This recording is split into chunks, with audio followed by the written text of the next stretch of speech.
it's looking like MopN is pulling out the Korin. I personally haven't seen him pull this on doubles in a long time, but Bayo for Kip and the double Sonic for Sonido and CC is definitely expected. I think CC and Sonido may have a doubles Cloud team they use sometimes, but they both do main Sonic in singles. So this is not surprising at all. Looks like a gentleman Smashville start. 3, 2, 1, go!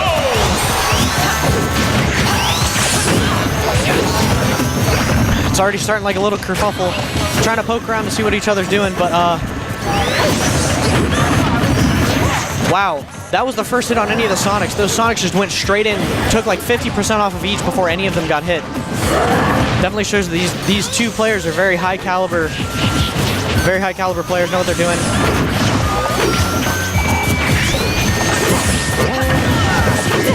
It's kind of looking like they're intentionally dividing up into 1v1s, at least on the Sonic's part, because they're definitely controlling the pace here.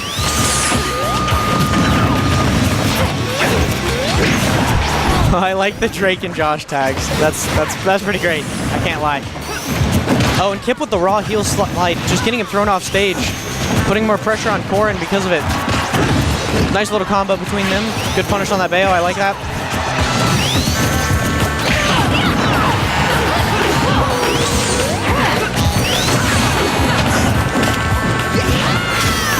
And so far, it looks like these Sonics are doing a very good job of finding one, throwing them away, and then kind of try to combine forces against whichever one is on stage to give them a lot of pressure. And it's working out for them pretty well. Looks like the first stock's going to go down from Bayonetta, throwing him off the side of the stage there.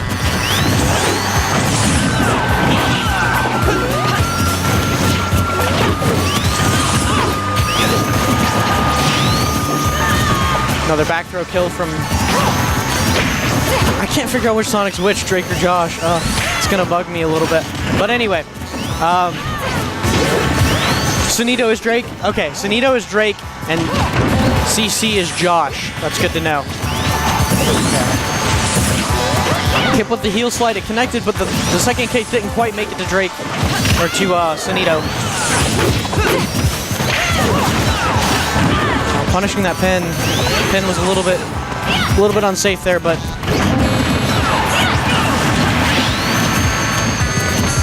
definitely a fairly even match here.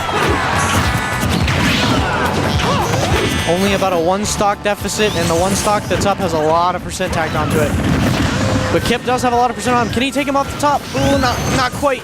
Carried him pretty close. That was a pretty good ladder right there. But I can't forget that Sonic can do the same thing, carry you up with those spring rides.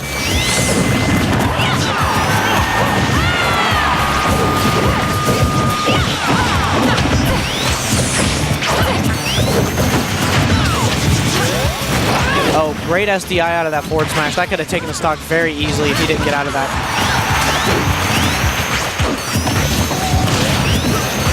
Ooh, and the up smash on his own partner.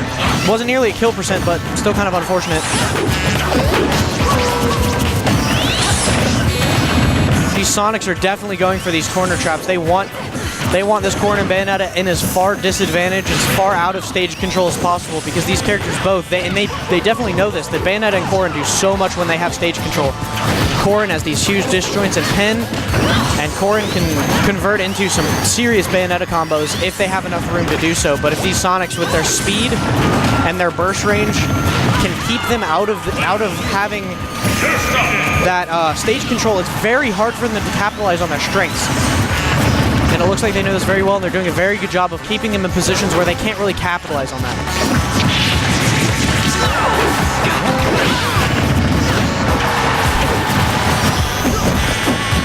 See, like right now, what I was talking about earlier, where they get one on the far end of the stage, and they focus on the other, while, like, for example, the Korin was off stage, and they focused in on the Bayonetta while she was on stage to get as much damage or even possibly a kill off of her while she had no help.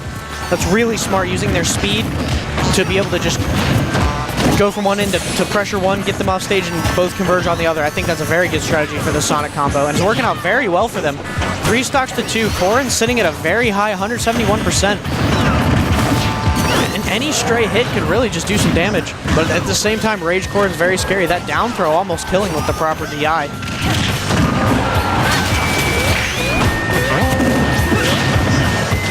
And that Sonic up throw almost taking, putting Korin at 176%.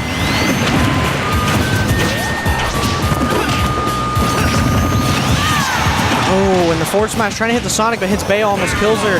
And that'll leave Kip by himself against these two Sonics here. And this is the position they wanted to be in the whole time, you know, only having to worry about one person being able to pressure them with their speed. Kip's doing a pretty good job keeping them off of him. Let's see how far he can take this one. Oh, nice, very nice tag on the down throw. That could have ended in death if that forward smash had connected from CC. Oh, Sonido hitting CC with that forward smash. Is that going to be it? Is that off the top? Wow, what a turnaround. Kip 2v1ing and succeeding against Sonido and CC, baiting them into hitting one another and then taking that last one off the top. What a game. Solid performance by those guys. Very well done. Definitely going to put some pressure on Sonido and CC. Let's see how they respond to that.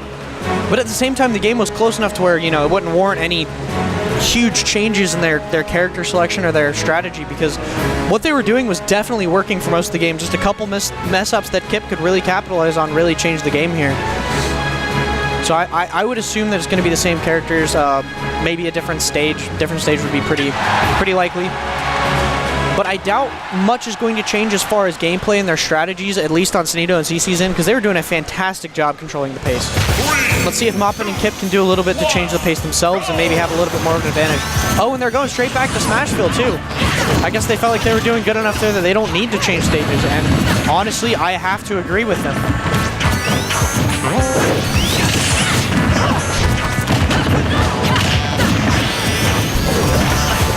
Kip giving a lot of pressure off stage to CC. Already at a hefty 180%. Yeah, it's looking like MopN and Kip really found out something here, because they're keeping them in disadvantage a lot more at the beginning of this match than they were at the other one. A lot of adaptations, a lot of small changes that have really helped them change the pace of this game, change the outcome of this game. Things are definitely looking a lot more even this time around. Oh, and that conversion from Kip's hit to that short hop back air with core, and that's definitely going to net an early kill for them. But they're biting right back that kill on the core and shooting her right off stage. Yeah, I'm definitely seeing this time around that Kip and MopN are definitely looking to keep these guys in the air a lot more. Because both Corrin and Bayonetta have fantastic juggle tools, fantastic combo tools off the top, especially with Bayonetta. So if they can keep these guys up in the air, not let them have stage control, ground control, they're going to do a lot more extensions, a lot more combos, a lot more kill potential, really. This is looking like a completely different game to me. The pace of the game is just completely controlled from a different perspective. Kip and MopN definitely have a lot more control this time around.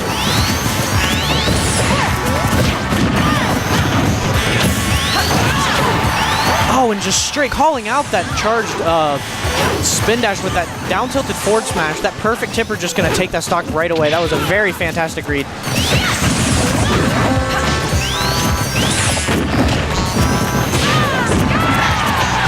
It's also looking like both of these players have gotten used to the speed, the sheer speed and sheer aggression that both of these Sonics are putting forth. Because a lot of Sonics play a very, very slow pace, very, very campy game, but neither of these guys are demonstrating that at all. This whole match has been just a giant slobber knocker beatdown. You know, the pace is super quick. Nobody's trying to like take the pace and slow it down. They're all going in smart. They're going in smart.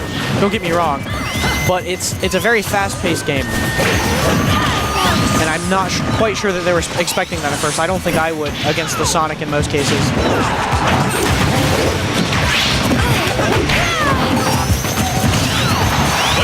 Catching that get up with an up smash, wow. And it's already down there. Yeah, Kip and MopN definitely figure something out. They're up a stock.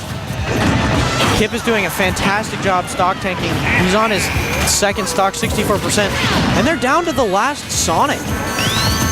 3 stocks to 1. Is this going to be a 2-0 in favor of Kip and MopN? I would not have seen this coming with the reputations that all 4 of these guys have. CC and Sonido have just taken a lot of wins in the past in a lot of other regions, but these guys have moved up, improved so much, so quickly. Ooh. Wow, using that hurt box shift to forward smash when MopN went for that grab. Very smart move. You know, he may be down a teammate, but he definitely knows how to handle this pressure. It definitely shows in gameplay that he's not stressed, he's not afraid. He's definitely playing it calm, and that's super important when you're in a position like this. He's just using the best options he can. Pardon me. Best options he can, the smartest ones he can, trying to be as safe as possible. Looks like he's even trying to get Kip and MopN to try to do some damage to each other by moving back and forth between them as quick as he can, try to get them to do some team damage. Oh, nice forward throw into back air. Very nice little combo there. And again, they get a couple more of those. That'll definitely be a kill for them. Back air won't quite get it. I love this positioning they have where Corrin's covering the front and Bayo's covering right where he would roll so that he has very little options when he's recovering from ledge. But he did end up making it out. Prop to him. Like they had that really well done setup there. And I'm sure that if they get him in that position, they'll do it again. Oh, and missing that kick with the pin. That's unfortunate. That would have probably taken the game. And that'll do it. That is a 2-1 for Kip and MopN over Sonido and CC.